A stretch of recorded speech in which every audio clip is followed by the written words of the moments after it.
Merci pour la présence de chacun de nous en ces lieux. Et merci pour ce que tu as fait depuis 8 heures.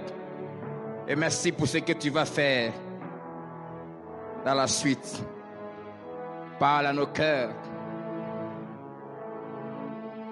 Je prie que ta parole nous transforme, qu'elle produise des résolutions fermes, surtout qu'elle préserve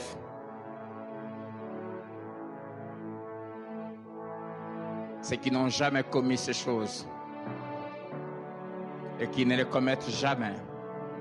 Je prie que tu suscites une génération des hommes et des femmes qui ne commettront jamais l'adultère. Jamais. Jamais.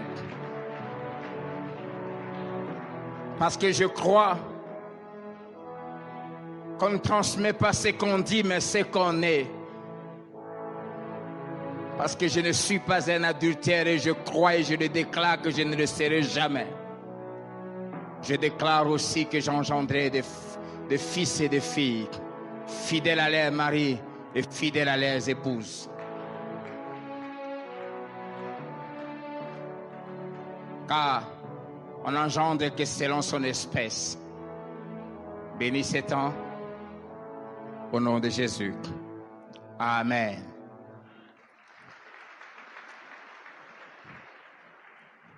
Bonjour à tous, je nous souhaite encore la bienvenue dans la maison de Dieu et spécialement Annie et Maïs. Annie, tu es trop sérieuse ce matin, ça ne te ressemble pas.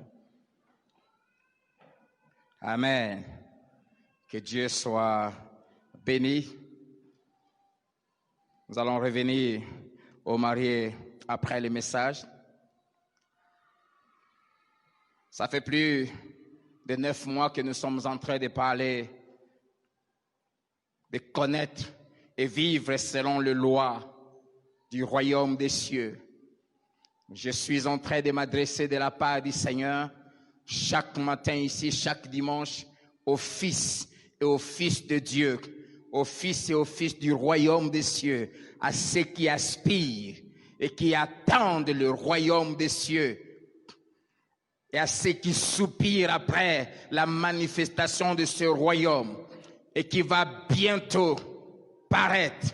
Et ce royaume est déjà vécu dans les cœurs de ceux qui l'ont accepté au travers de la personne de Jésus-Christ, notre Sauveur et Seigneur. Et si nous sommes les fils et les fils du royaume, nous devons connaître et surtout vivre la vie du royaume, selon le roi du royaume, nous y conformer, les pratiquer, afin que ce monde sache et connaisse notre Dieu et désire entrer dans ce royaume de gloire. Et nous sommes dans la 6e loi ou au 6e principe du royaume des cieux. Honorer et respecter les institutions du royaume. Et nous sommes en train de parler depuis 3 dimanches aujourd'hui de la première institution du royaume des cieux, qui est le mariage, ainsi que les 2 ennemis qu'il a, qui sont l'adultère et le divorce. Et nous avons commencé à parler de 13 vérités. Mais avant d'y entrer, j'aimerais nous relire ces 2 passages. Matthieu chapitre 5, versets 27 à 32 et Hébreux 13, le verset 4. Matthieu 5, 27 à 32. Vous avez appris qu'il a été dit, tu ne commettras point d'adultère. Mais moi je vous dis que quiconque regarde une femme pour la convoiter a déjà commis un adultère avec elle dans son cœur. Si ton œil droit est pour toi une occasion de chute, arrache-le et jette-le loin de toi, car il est avantageux pour toi qu'un seul de tes membres périsse et que ton corps entier ne soit pas jeté dans la géhenne. Et si ta main droite est pour toi une occasion de chute, coupe-la et jette-la loin de toi, car il est avantageux pour toi qu'un seul de tes membres périsse et que ton corps entier n'aille pas dans la géhenne. Il a été dit que celui qui répudie sa femme lui donne une lettre de divorce. Mais moi, je vous dis que celui qui répudie sa femme, sauf pour cause d'infidélité, l'expose à devenir adultère.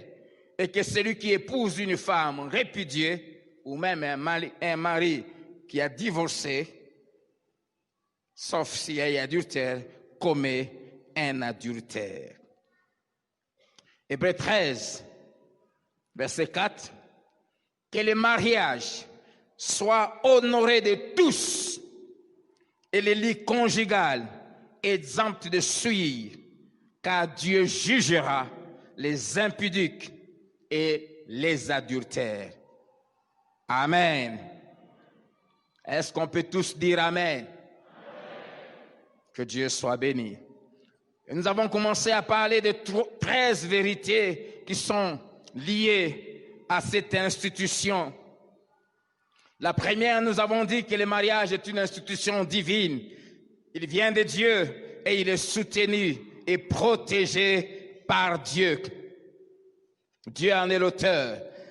La deuxième vérité, c'est que Dieu veut qu'on se marie. C'est la volonté de Dieu que les jeunes se marient. Et non seulement qu'ils se marient, mais aussi qu'ils aient des enfants et qu'ils dirigent bien leur mariage et leur maison. La troisième, nous avons dit qu'en instituant le mariage, Dieu l'a fait accompagner d'une notice. Et que cette notice stipule que le mariage doit être honoré, c'est-à-dire respecté, considéré, valorisé par tous. Et tous doivent honorer le mariage de deux manières. La première, en préservant son siège social, qui est le lit conjugal, de toute souillure, c'est-à-dire de l'adultère, de l'infidélité. Et la deuxième manière, Dieu a interdit que le mariage ne s'arrête d'autre manière que si ce n'est par la mort. Ça, c'est sa volonté parfaite.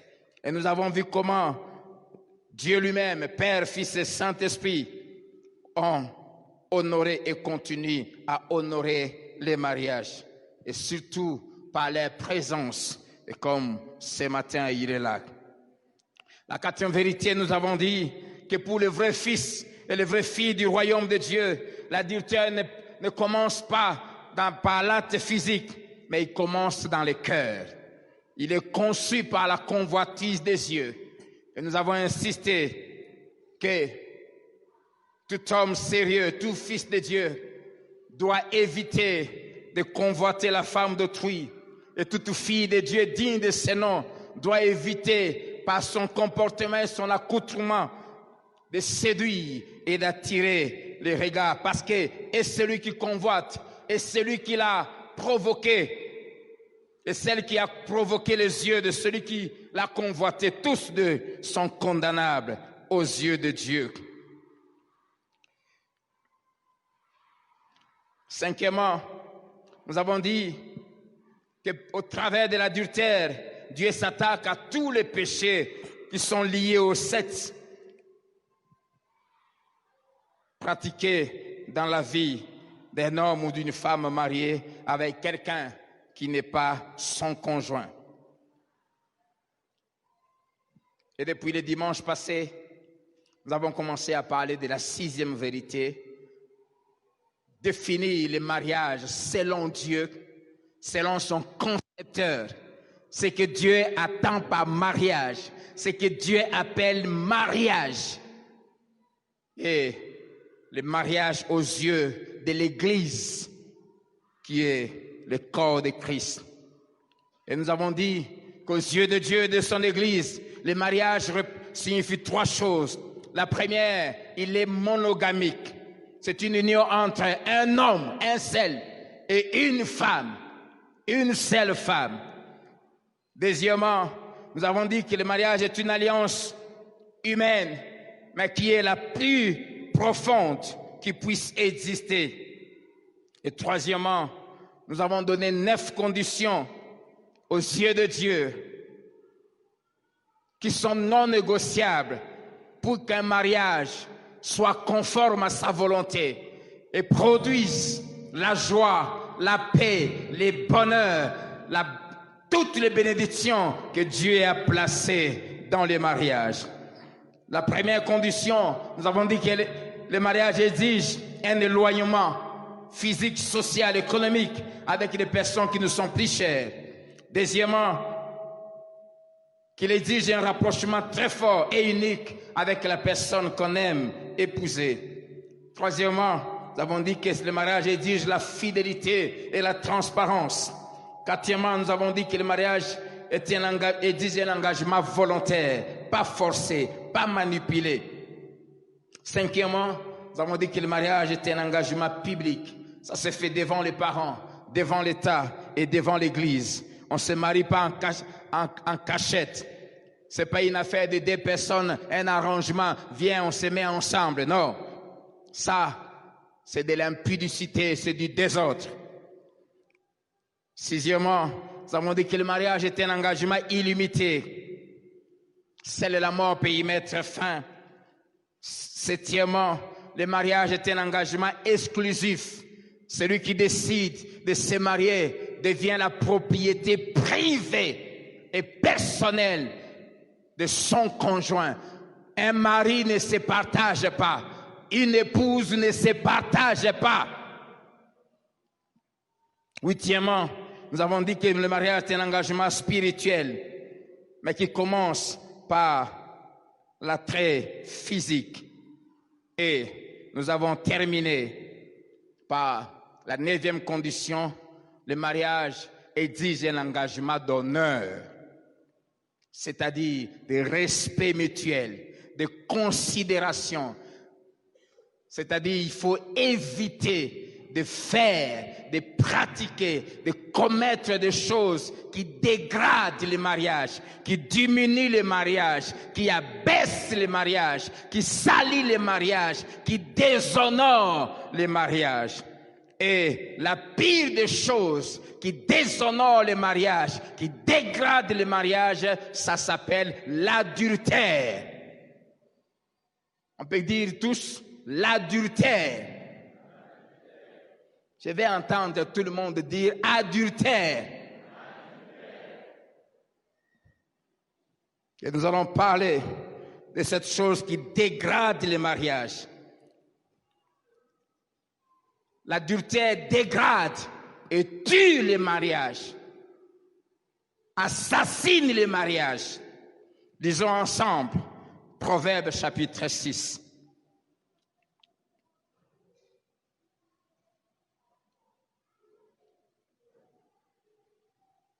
Proverbes chapitre 6, versets 26 à 33.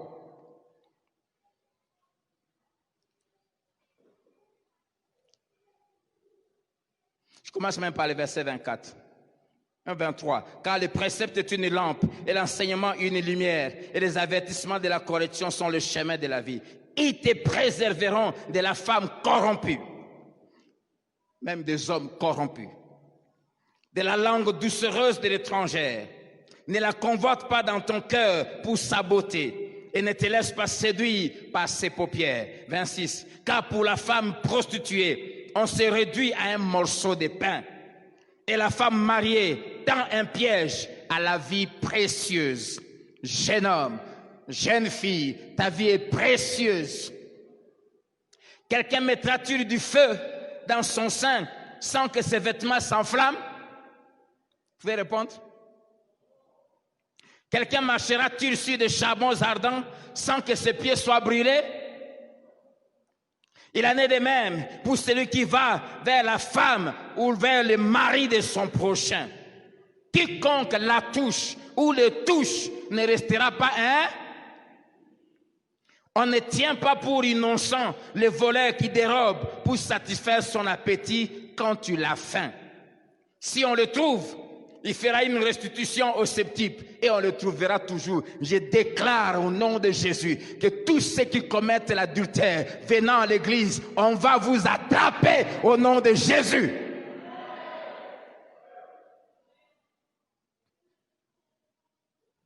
Si on le trouve, il fera une restitution au septuple.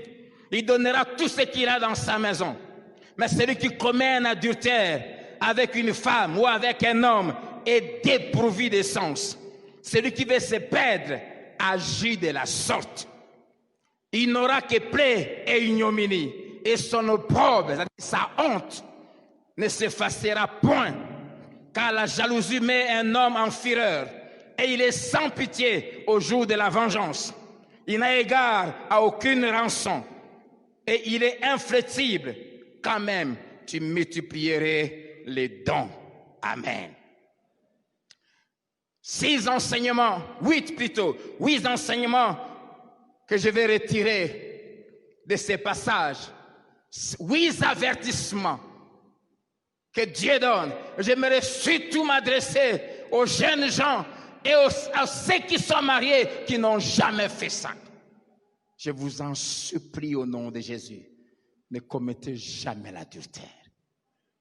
Parce que la facture que l'adultère met sur la table de celui qui le commet est tellement lourde à payer. Premier enseignement, l'adultère dévalue, diminue la valeur, la dignité, la fierté de la personne qui le commet. Verset 26. Car pour la femme prostituée, on se réduit à un morceau de pain. L'adultère diminue la valeur de celui qui le commet. Si tu commets l'adultère, sache que ta valeur aux yeux de Dieu, aux yeux de ton mari et de ta femme, aux yeux des hommes, est diminuée. On se réduit à un morceau de pain. Combien coûte un pain en entier? Combien? 100 francs. Maintenant, un morceau. Et dans l'original, dans la pensée ici, le morceau, ça veut dire coupé par 10. Quand tu commets l'adultère, non seulement que ta valeur est diminuée au prix d'un pain, c'est-à-dire 100 francs. Si on doit te vendre à combien? À 100 francs. Même pas ça. 100 francs, c'est trop cher pour toi. Tu ne vaux pas ça. Dieu dit, ta valeur, c'est un morceau de pain. 100 francs divisé par 10, ta valeur, c'est 10 francs congolais. D'ailleurs, cette pièce n'existe même pas au Congo. Elle dit, au Cabo Félé. Ce n'est pas moi qui le dis. Ça dévalue.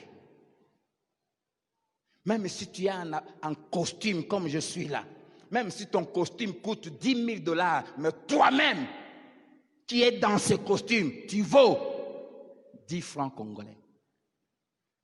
Même si tu es docteur en droit, même si tu es ministre général, même si tu es, je ne sais pas qui, professeur d'université, si tu es un adultère,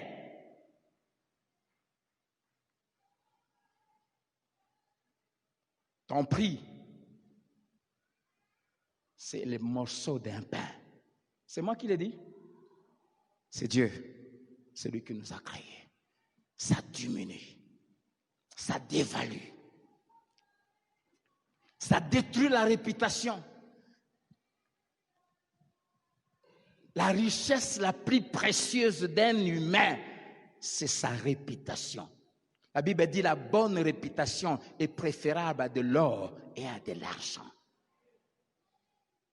La dignité n'est pas dans le diplôme. La dignité n'est pas dans les positions qu'on occupe dans la société. La dignité n'est pas dans les gardes qu'on a. La dignité n'est pas dans les maisons qu'on a partout. La dignité n'est pas dans les voyages qu'on fait. La dignité n'est pas dans ton nom qu'on chante par tous les musiciens dans le monde. La dignité, c'est quand tu sais honorer les engagements que tu prends.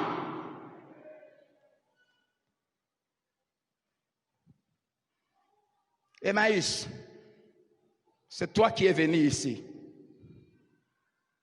Petit frère.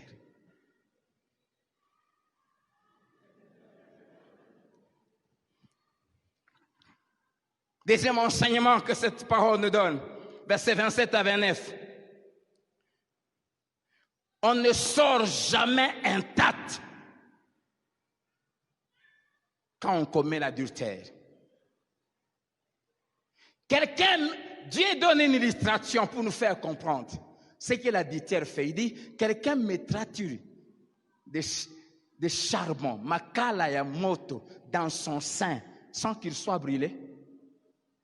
Quelqu'un marchera-t-il sans chaussures sur des charbons ardents sans qu'il soit brûlé?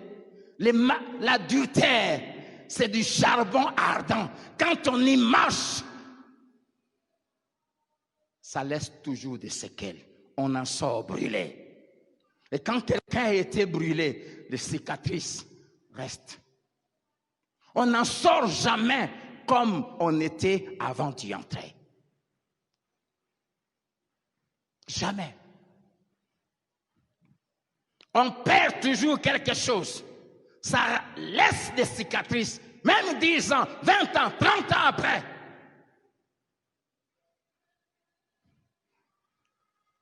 Troisième enseignement, verset 30. On ne tient pas pour innocent les voleurs qui dérobent pour satisfaire son appétit quand il a faim. Qu'est-ce que cela veut dire? Il n'y a aucune raison qu'un homme marié, qu'une femme mariée peut avancer pour justifier son adultère. Aucune raison valable n'existe pas.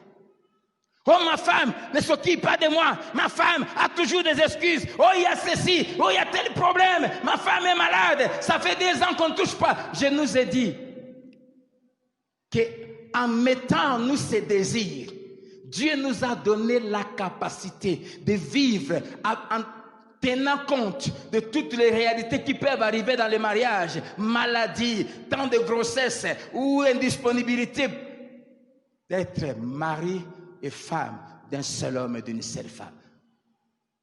Amen. Il n'y a aucune raison valable. Même si tu avais faim, la faim n'est pas une raison pour voler. Si tu voles, on te jettera en prison. N'est-ce pas? Même si tu avais faim. Si on le trouve, il payera. Et on te trouvera toujours. Pourquoi? Parce que Dieu ne gardera jamais ton adultère. S'il garde, il se fait complice de ton mal. Rien de caché ne restera caché. Job 24, verset 15, la Bible dit, l'adultère épie les crépuscules. Il attend la nuit, il se cache, il ne veut pas être vu. La Bible dit, il se voile le visage. Il prend toutes les dispositions pour qu'on ne l'attrape pas. Mais, ce qu'il ignore, c'est que celui qui l'a créé a dit, rien de caché ne restera caché. On t'attrapera. Et quiconque vient ici se fait passer frère, sœur, ose même servir et vit dans cette vie sale, non seulement qu'on va t'attraper, mais ça sera connu dans tout Lubumbashi.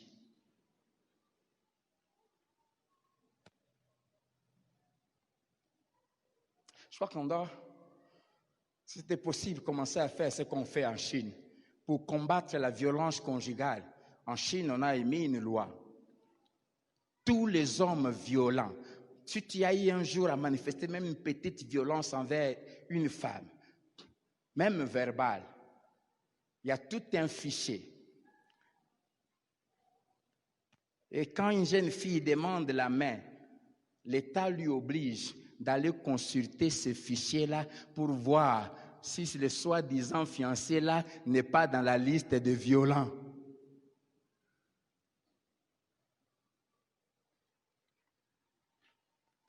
Il faut toujours s'assurer que celui que tu vas épouser, ce n'est pas un impudique chevronné.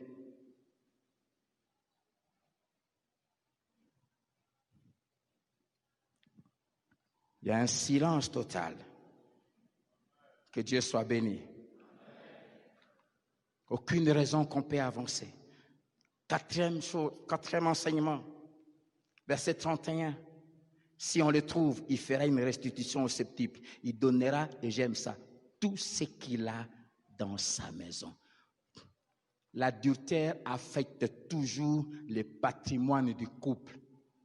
Celui qui se livre à l'adultère va dilapider l'argent de sa famille. Ce n'est pas seulement biblique, mais vérifiable. Et celui qui vous parle en a expérimenté dans sa famille. Non, moi je n'ai pas commis l'adultère, mon père. Mon père avait pris une femme. Il lui a acheté même une maison, équipé, tout ça.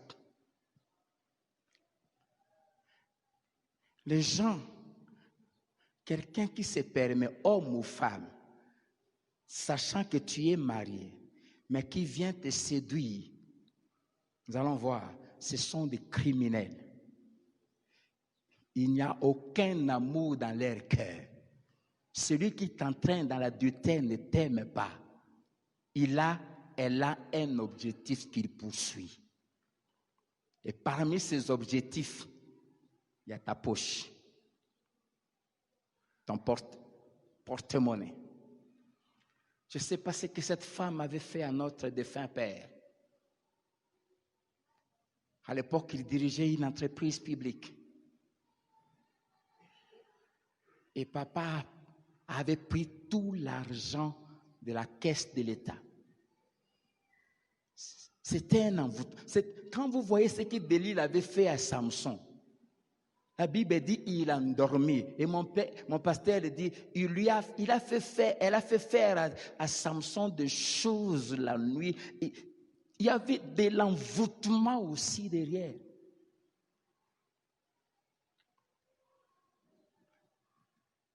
Cette femme a reçu tout l'argent aujourd'hui. Demain, elle a pris l'avion pour l'Europe et jusqu'aujourd'hui. Ça s'est passé en 84.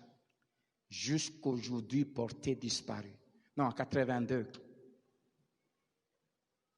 Au bout de donné qu'on arrête mon père, on l'a jeté en prison. J'oublie jamais ce midi-là. Je suis en train de rentrer à l'école, 13h, 14h. Ceux qui sont un peu plus âgés comme moi connaissent des 10 roues. Vous connaissez les 10 roues? Le véhicule des militaires, là. Plusieurs 10 roues envoyés par le gouvernement sont venus prendre tout ce qu'on avait à la maison. Véhicule bien, la maison on a tout pris. Lit, c'est devenu en un jour terrain de foot. Les 2 parcelles, maisons qu'on avait à ma campagne, confisquées, arrachées. Et ça a entamé la vie de mon père jusqu'à ce qu'il est parti mourir. Les femmes adultères sont extrêmement dangereuses. Celles qui entraînent les maris et les femmes d'autrui sont des tueurs. Si tu penses que cette femme-là t'aime plus que ta femme qui est à la maison, tu te trompes. D'abord, toi, tu vas la voir seulement le soir. À part toi, elle n'a pas autre chose. Vous savez, la femme de la maison, comme elle est là, elle a toute une maison à prendre soin. On a 4 enfants, 3 gaillards, qui quand ils vous consomment le foufou, ce n'est pas de la blague. Veillez sur eux, veillez sur la maison. Pensez qu'est-ce que tu vas porter, comment tu seras, quelle est la chose que tu vas mettre. Et quand tu viens le soir, elle se dit, aujourd'hui je me sens fatiguée. Et tu la compares à celle de dehors là, qui se drogue même pour te faire des choses, te faire tourner la tête. Elle a un objectif. Asukola binamba na yo.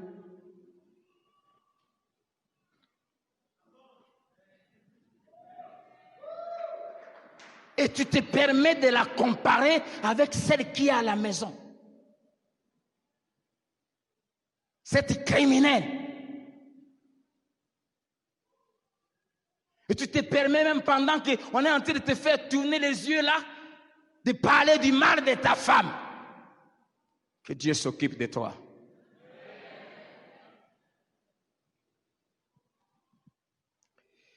Ça affecte le patrimoine. Que Dieu donne à tout homme l'opportunité, tout homme a l'obligation de laisser un héritage. Mais la Bible dit, celui qui se livre à la prostitution dilapide son bien. Un adultère n'aura pas de choses à laisser à ses enfants. Et c'est triste. Tu donneras tout ce que tu as dans ta maison. Proverbe 5, versets 8 à 11. Dans la version Parole de vie, la Bible dit, ne va pas avec une femme adultère. Ne t'approche même pas de l'entrée de sa maison. Sinon, c'est-à-dire si tu le fais, elle t'enlèvera ton honneur et ta vie sera détruite par un mari sans pitié. Verset 10. Tes biens profiteront à des étrangers. Ton salaire ira à un inconnu. Ton salaire va aller chez un inconnu qui n'en est pas digne, qui ne mérite pas ça.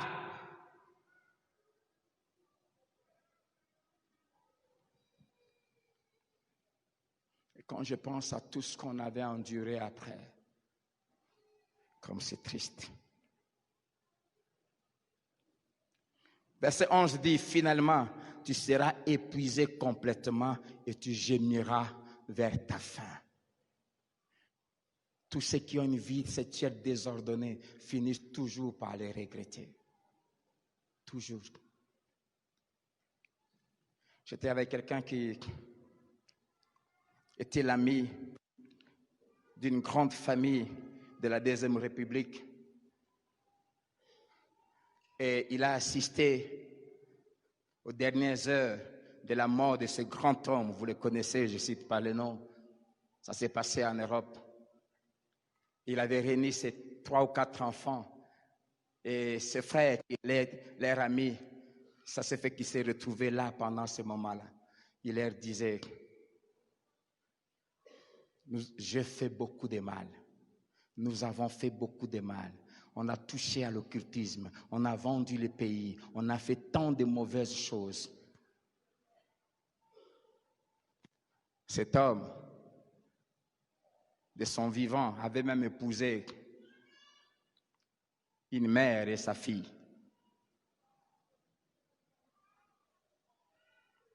Et il disait à ses enfants,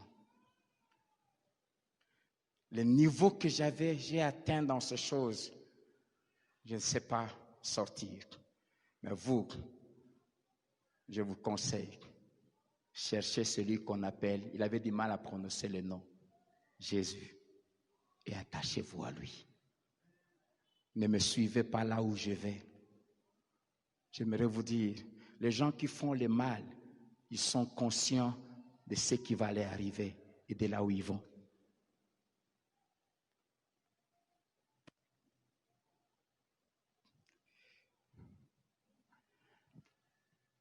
Cinquième enseignement, verset 32. Mais celui qui commet un adultère avec une femme ou avec un homme est dépourvu de sens, c'est-à-dire il n'est pas intelligent. Il a perdu ses facultés, ses capacités de raisonner, de réfléchir, d'évaluer le bien et le mal. Celui qui veut se perdre agit de la sorte. Cinquième enseignement, ça fait perdre la raison, le bon sens. Celui qui commet un adultère, c'est quelqu'un qui a perdu le bon sens. Il a perdu ses facultés d'évaluer les conséquences de ses actes. C'est comme quelqu'un qui est envoûté.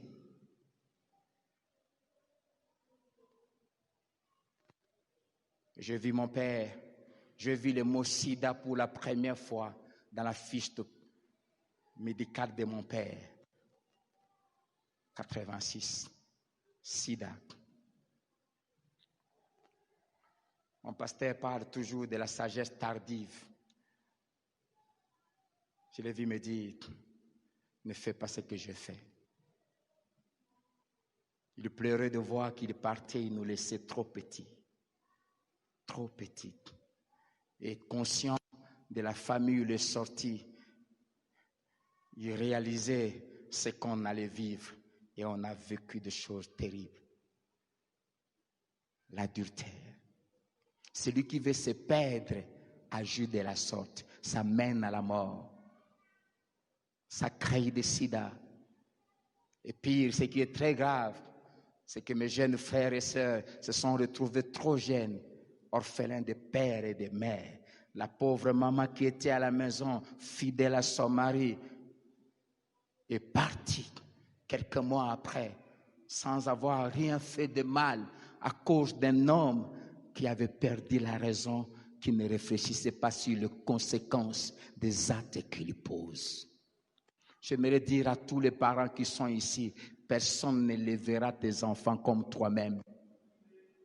Aucun petit frère, aucune petite sœur ne s'occupera de tes enfants comme toi-même. Quand tu as déjà des enfants, je ne cesserai de le répéter. Veille, contrôle tout acte que tu poses. Pour un petit plaisir de 3-5 minutes, tu détruis les destinées de plusieurs personnes.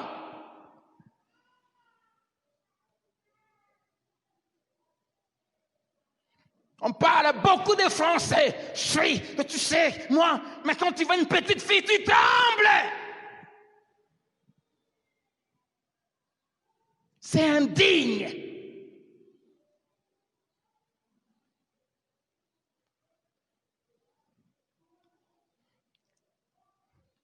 Ça cause la perte de la vie, de la dignité du couple. Ça mène au divorce.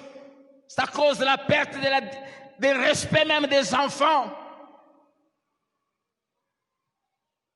Un ami pasteur qui avait commis l'adultère avec une femme et à l'église, une femme mariée de l'église.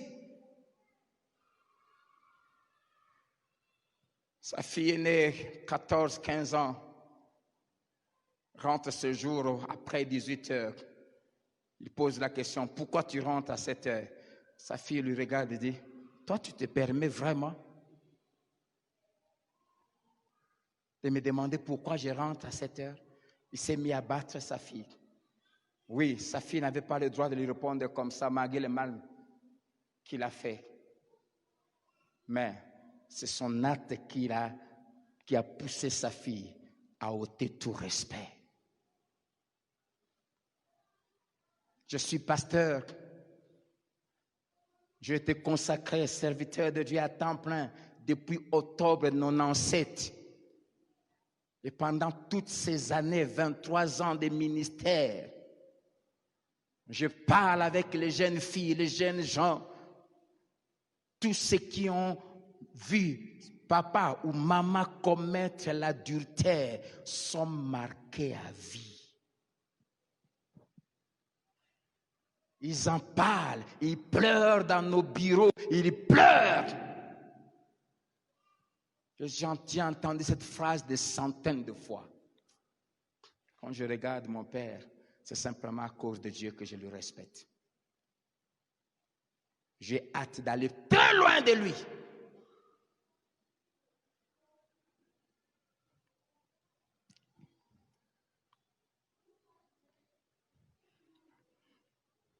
Ça mène à la mort. Proverbe 7, versets 25 à 27. Mon fils, que ton cœur ne se tourne pas vers le voie d'une telle femme. Ne t'égare pas dans ses sentiers, car elle a fait tomber beaucoup de victimes, de femmes et de hommes qui entraînent les autres à l'adultère, font tomber beaucoup de victimes. Et ils sont nombreux. Tout ce qu'elle a tué. Sa maison, c'est le chemin du séjour des morts. Il descend vers les demeures de la mort.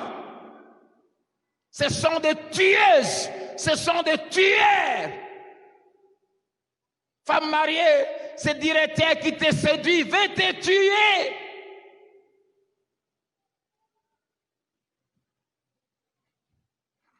Proverbe 30, verset 20.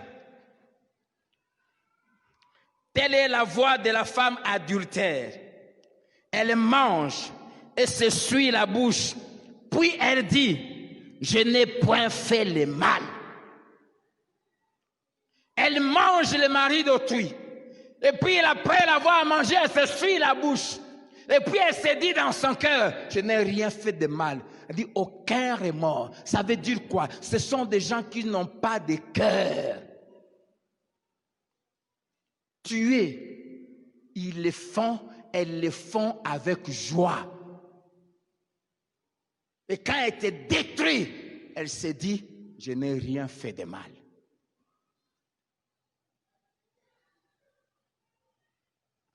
Elles ne sont pas dérangées. Tuer, elles le font sans remords. Ce sont des gens qui n'ont plus de sentiments. Comment? Tout en sachant que cet homme est marié, tu le séduis pour coucher avec. Et tu es consciente de ce que ça va faire à sa femme quand elle apprendra. Mais tu le fais quand même. Pourquoi? C'est parce que tu t'es dit que tu ne fais point de mal.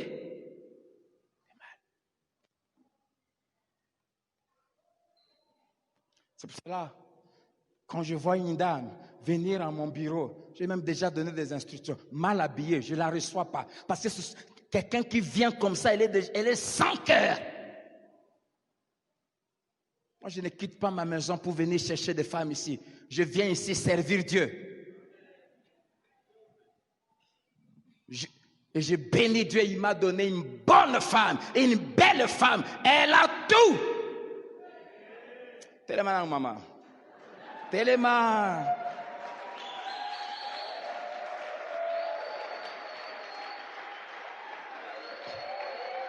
J'aimerais dire à toutes celles qui viennent séduire ici, avant de venir, regarde-toi d'abord. Éteins là.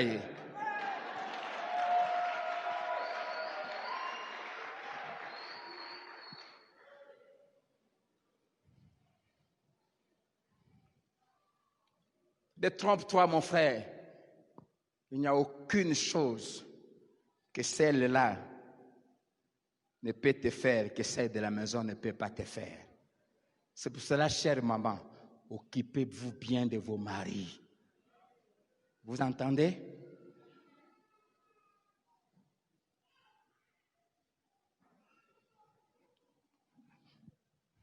Proverbe 2, versets 16 à 19. Mon fils, garde mes enseignements pour te délivrer de la femme d'une autre qui emploie des paroles doucereuses, qui abandonne l'ami de sa jeunesse et qui oublie l'alliance de son Dieu, car sa maison penche vers la mort et sa route mène chez les morts. Écoutez le verset 19. Aucun de ceux qui vont à elle ne revient et ne retrouve les sentiers de la vie. Tous ceux qui vont vers ce genre de femmes, ça vient ici, ça vient ici. Aucun.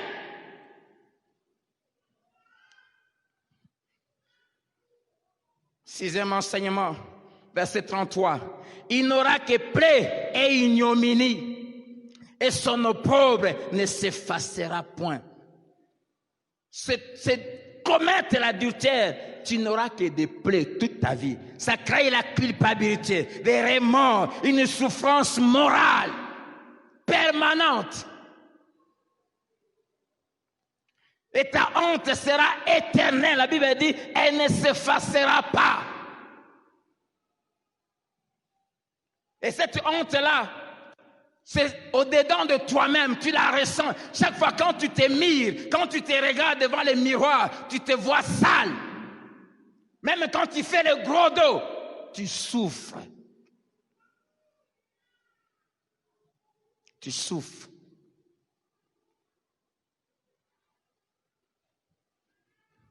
Jeunes gens, je t'en supplie, jeune homme, ne t'expose pas à de telles souffrances. Pour ça, j'aimerais parler à une femme, à un homme, si un jour ton conjoint a eu à commettre ce mal, s'il s'est repenti, il ne faut plus lui rappeler ça. Parce qu'il sache que même quand il n'en parle pas, il souffre à l'intérieur.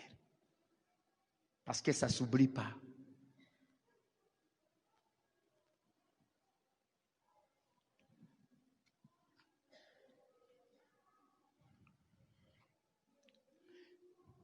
Et 8e leçon, ça expose, l'adultère expose aux sanctions divines. Et ces sanctions divines sont plus graves même que les sanctions des hommes. Et ces sanctions, nous allons en parler rapidement, 5-10 minutes, dans 2 Samuel. 2 Samuel 12. Nous allons prendre le cas de David, qui avait commis l'adultère, homme selon le cœur de Dieu, et combien ce que Dieu lui avait fait subir. Bien-aimé, Dieu punit sévèrement l'adultère. Avant la punition la plus grave dont on va parler le dimanche prochain, que la perte même de l'éternité si tu persévères, parce que la Bible dit aucun adultère n'héritera le royaume des cieux. Sur la terre, l'adultère cause beaucoup de souffrance.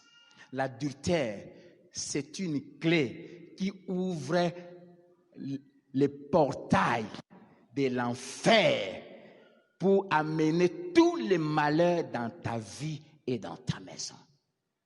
Jeune homme, jeune fille, ne le commettez jamais.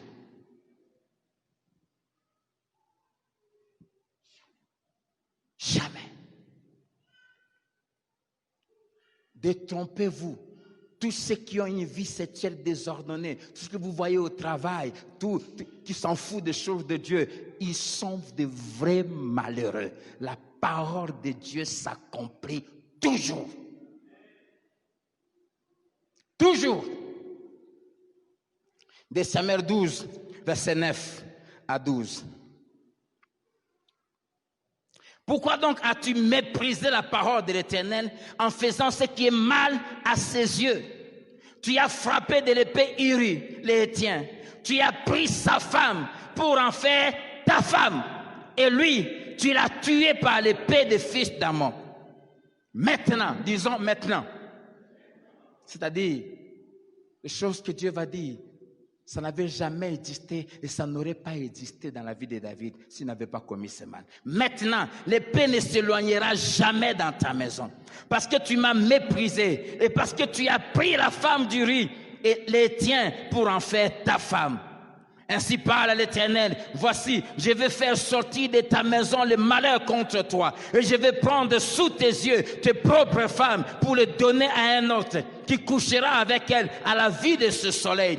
Car tu as agi en secret, et moi, je ferai cela en présence de tout Israël et à la face du soleil.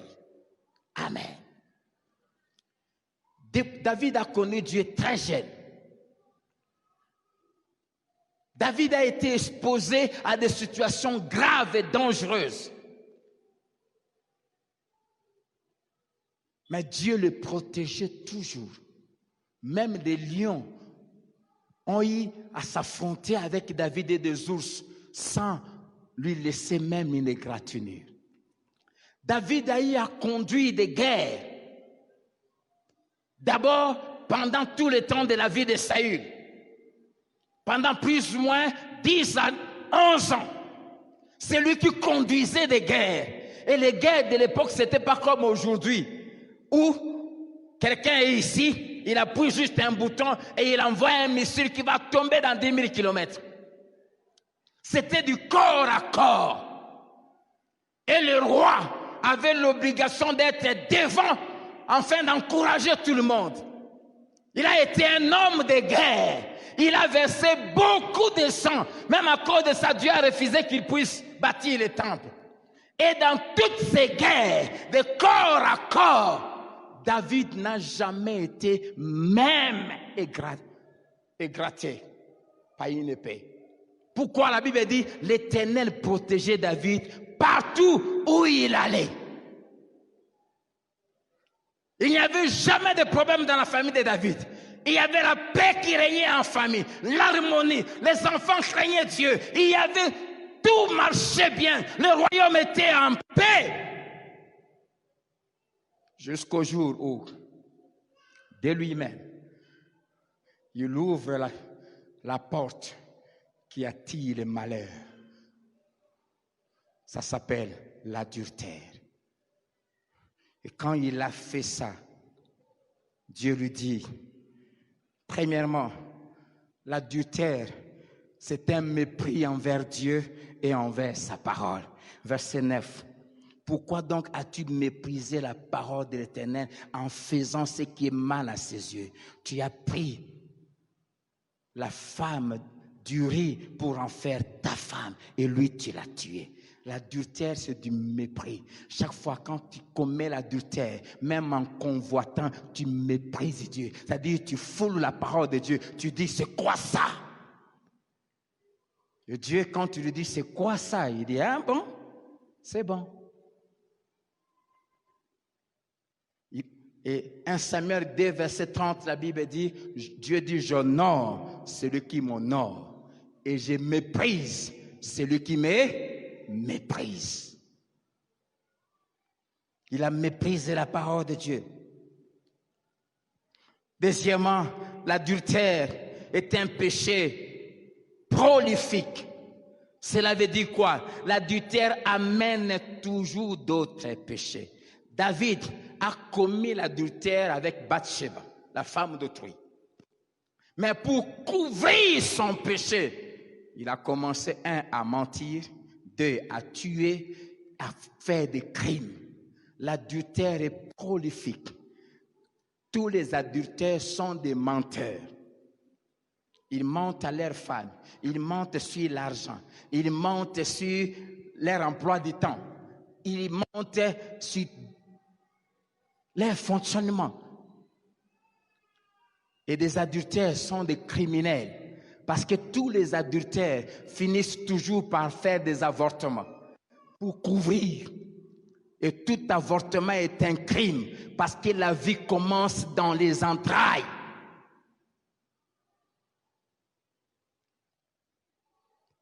C'est un péché qui amène toujours d'autres péchés.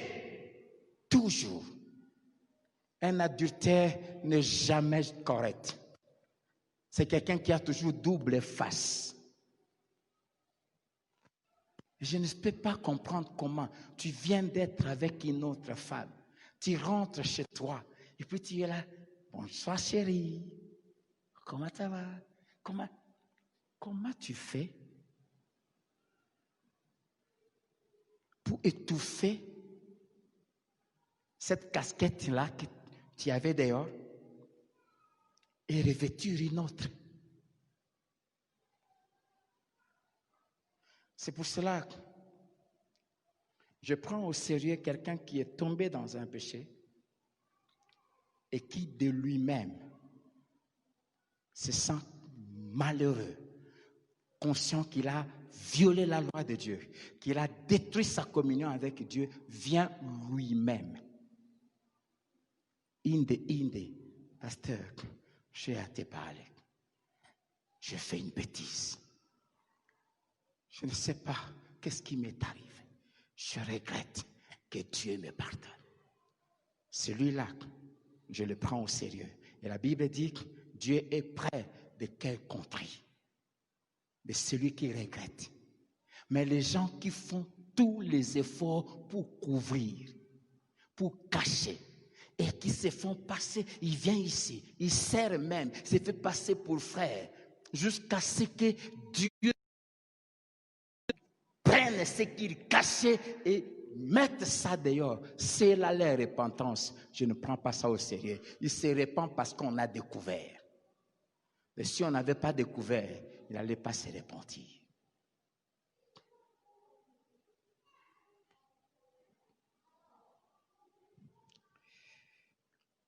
Troisièmement, Dieu dit à David, maintenant, l'adultère fait entrer dans la famille des choses qui n'existaient pas avant et qui n'auraient dû jamais exister. Amen. L'adultère fait entrer des combats dans la famille qui n'auraient dû jamais entrer. Des malheurs. L'adultère fait entrer des choses qui poussent les enfants à poser des actes qu'ils n'auraient dû jamais poser. Jamais. Si l'adultère n'était pas entré. Jeunes gens, je vous en supplie, ne commettez pas ça. Vous qui êtes mariés, qui n'ont jamais fait ça, ne le faites pas. Et si vous aviez fait ça, repentez-vous sincèrement. Dieu va vous pardonner. Dieu va vous accueillir et il va vous restaurer et fermer cette porte.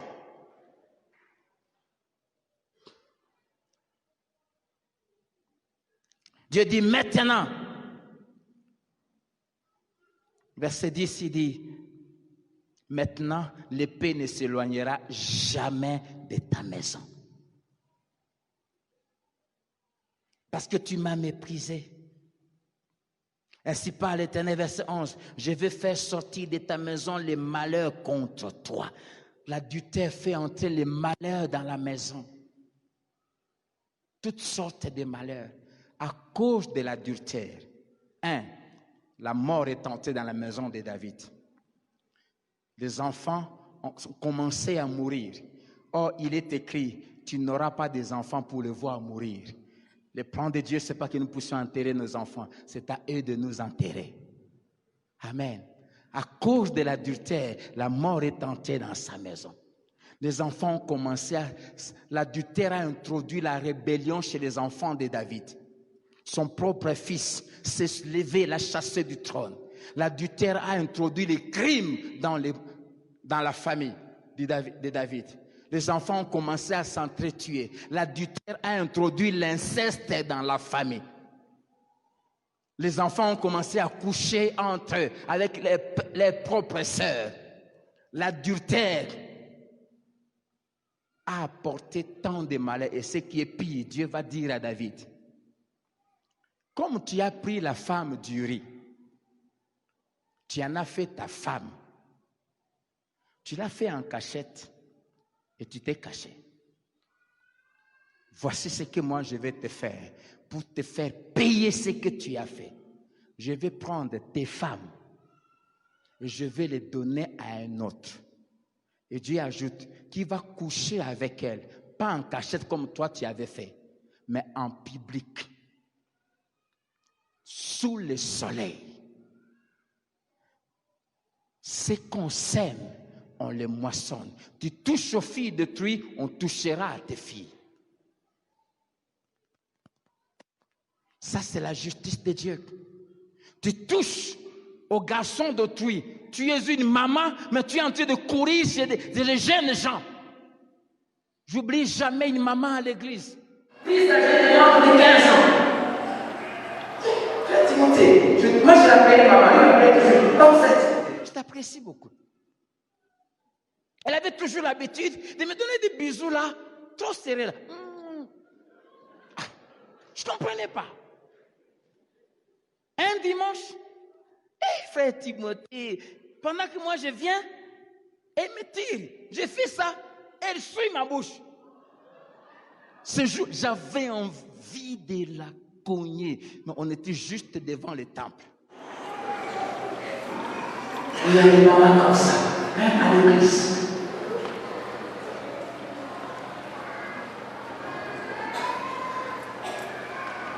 On va parler des femmes qui avaient quitté l'église. Dans une réunion, j'aime beaucoup. Très âgé que mon fils aîné. J'aime beaucoup le fils du pasteur là. J'aime sa moustache. Ça s'est passé il y a 3 ans, il avait 16 ans. Heureusement qu'il est là. Tu sais, des petites filles, des petits garçons. Tu fais ça aux enfants d'autrui. Dieu est juste, on en fera à tes enfants. Et Dieu va s'arranger pour que ce qu'on va faire à tes enfants soit connu. Et ça te fera mal.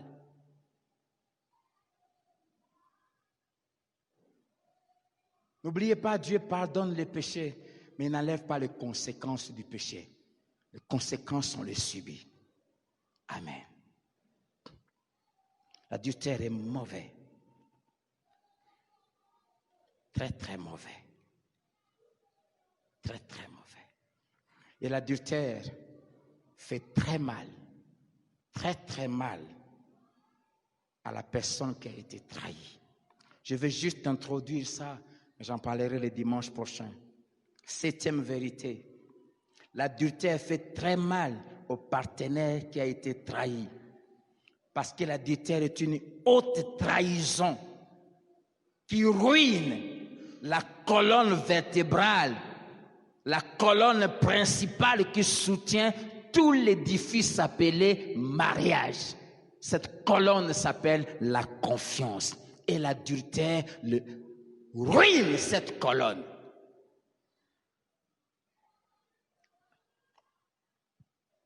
Emmaüs, je t'en supplie, petit frère,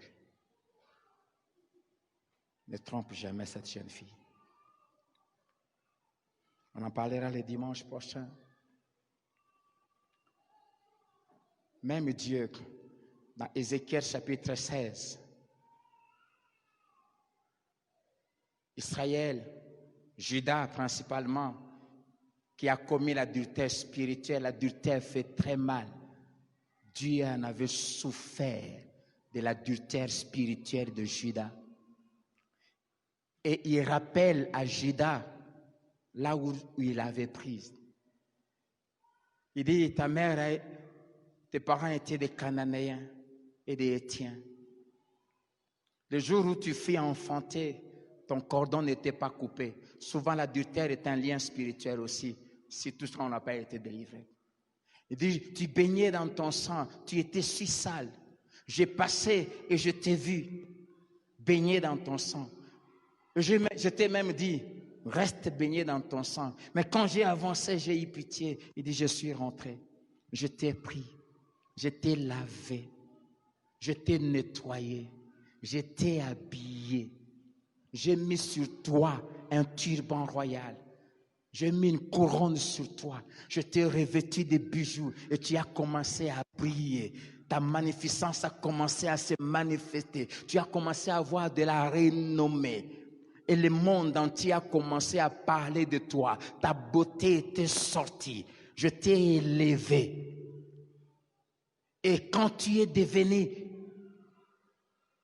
brillante, élevée, avec ce que je t'avais donné, tu as pris à cause de ta beauté des choses que je t'avais données et tu t'es vendu à un autre. L'adultère est une trahison. Tu vois comme tu es là? Tu es très mince, hein? Très mince là. Regarde ton parrain là. Il y a 4 ans, il était comme toi. Tu vois ce que cette femme a fait de lui? Je vois comment le bouton là, ça dit qu'il est de sauter. Ouvre.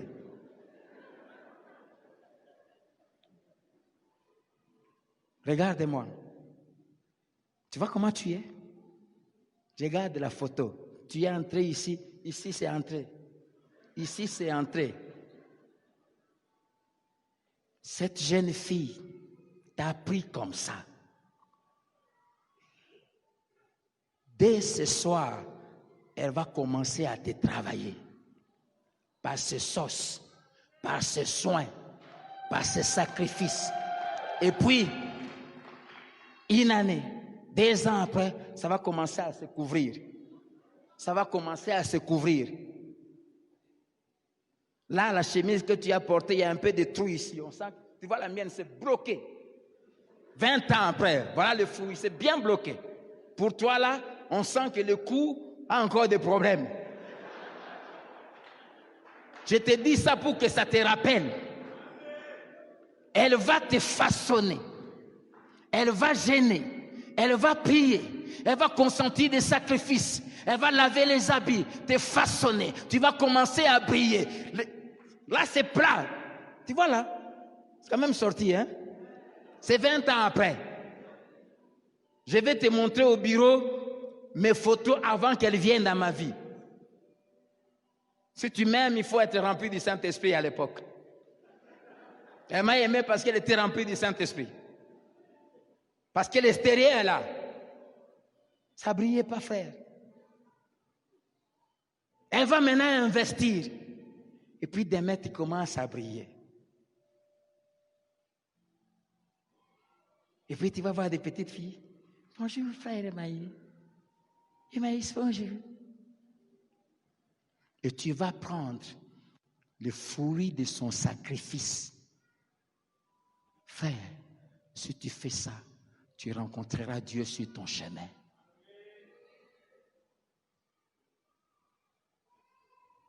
Ami, malgré ton voile, je vois ici. Comment c'est entré? Celle-ci, quand je l'ai aimée, il faut regarder.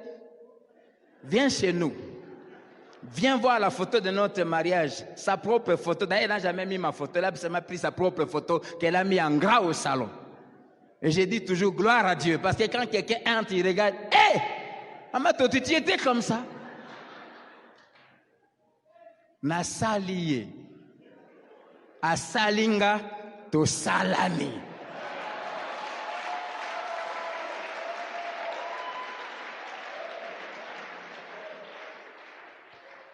Chacun élève sa poule pour la consommer le 31.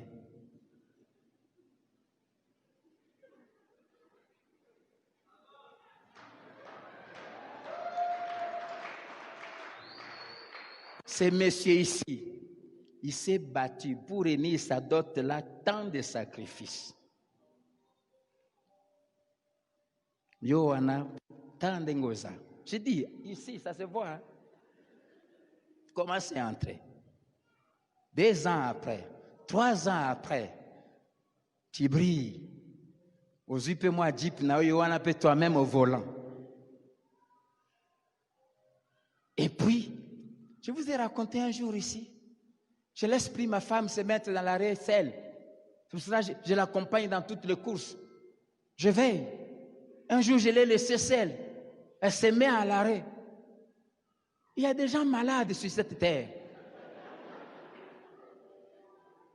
Un monsieur passé à bord de sa belle Jeep. Il passe. Il arrive là, il s'arrête. Et il fait l'arrière. Et il descend. Et il vient vers elle. Et il lui dit, poliment, excuse-moi ma soeur, la mère qui t'a mis au monde existe? Dis-la un peu toi-même. Dis ça, c'est qu'on t'avait dit. Il a dit, excusez-moi, ta mère est vivante. Cette beauté ici, ce monsieur-là voyait l'alliance. Il y a des gens dont l'alliance, ça leur dit rien. C'est pour cela qu'il faut arrêter de fier. Elle va aller au marché, accompagne-la. Veille sur ce qui est à toi. Ta poule là, il faut bien veiller. Il y a des malades sur la terre. Tu le vois en costume, Mercedes, même malade dans la tête. Même à l'église, ils sont là, des malades.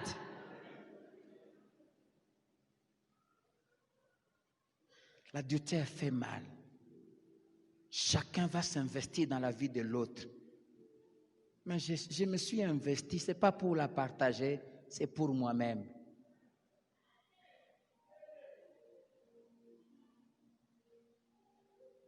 Mon frère, on n'a pas passe. Les Bobalanaka, tu n'avais ni voiture, ni vélo. Ata Yamaya Pamba, tu n'en avais pas. Et aujourd'hui, il t'a façonné. Elle t'a façonné. J'ai pitié des hommes qui dénigrent leurs femmes. C'est mon argent. Hé, ton argent.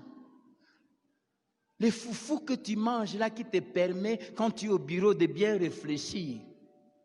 Papa Serge, de bien faire ta comptabilité là. C'est parce qu'il y a quelqu'un qui prend soin de toi.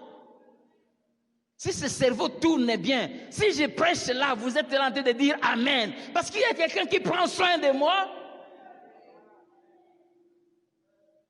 Vous ne savez pas ce qu'on m'a fait avant de venir prêcher? Il n'y a pas seulement l'onction de l'esprit, il y a aussi d'autres choses. Et quelqu'un qui fait tout ça, et tu vas le trahir, c'est criminel. L'adultère est un crime. C'est pour cela que Dieu sanctionnait l'adultère par la mort. C'est un crime. Et vous comprenez pourquoi? On va en parler. Le dernier dimanche, on va clôturer ce sujet.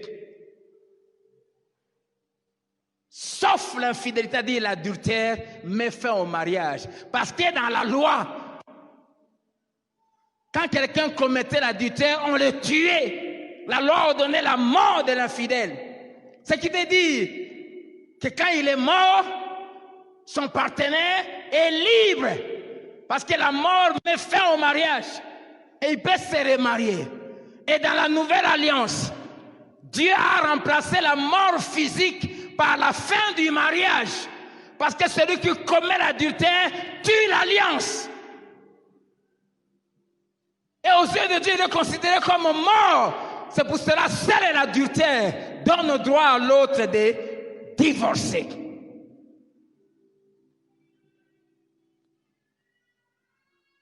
Que Dieu vous bénisse.